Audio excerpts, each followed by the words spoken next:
I ran an event, or I was speaking at an event called Think Retail in 2019 with the top retailers in the UK down in London, Google event, 250 people in the audience. But I was talking about omnichannel and measuring solutions across omnichannel. And now what I did is I had the list of people who were there before, and I went and just Googled them. I checked out their LinkedIns. So this is not a foolproof method. It's not an Adam-proof method. Not very scientific, but only one of them that I could find had omnichannel manager on their title. Everyone else was either online or they were a brand, and they were kind of like, there was a disconnect between the two of them. I think when I think about 2020, just to go back to the original question, it's both highs and lows as well, kind of to Indy's point.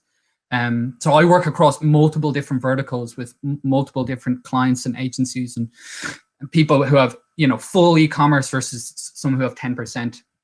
And you have the guys who have been set up digital focused and have done all that groundwork in the last 3-4 years through delivery systems, logistics. They understand heuristics with buying online. You know, 4 pairs left will always do better than limited availability. You know, basic things like that, where small players, independent players, can be really clever and make a huge difference.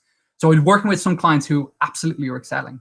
And then I have others who I was working with that, you know, maybe their sales, one in particular was a luxury brand, and their sales, online sales, 3x'd throughout basically the first 6 months.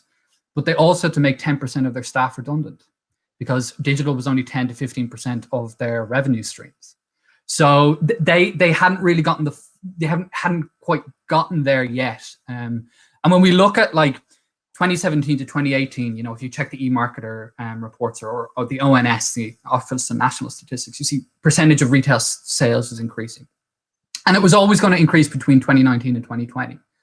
But it was just the acceleration from that created that ramp up, and that was where the disparity was. So really interesting time, and you're seeing a huge amount of new brands as well properly making impact. Excited to see Zellebrate come to the UK. I think it'd be fascinating. There's a great stat. One of our Think with Google teams did it. It's if anyone Googles it, it's called changing shopping behaviors. Just type in Think with Google and you'll search for it there. It was in the UK from March. And they were looking and said, look, actually a quarter of people within the UK bought a new fashion brand that they'd never bought before during their restrictions. So they never had a chance to try it on, and then they bought it. And 75% of females actually are going to continue to purchase with that brand, and 82% of men, so 4/5 roughly, are going to continue to purchase with that brand. And that was a fascinating insight because it was an opportunity. That was a watershed moment of, you know, like that classic thing of being able to touch it and to feel it.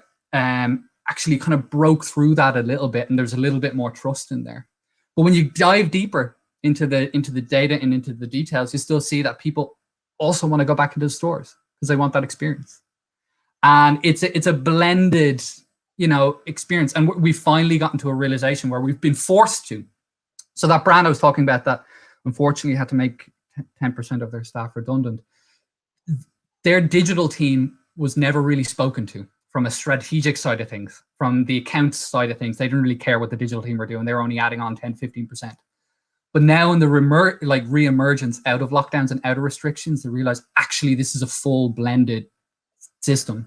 We can no longer be siloed.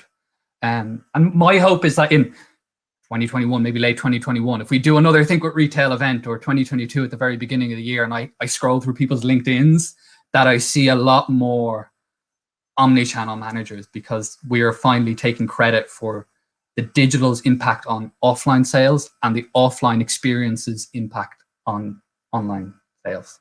If that makes sense.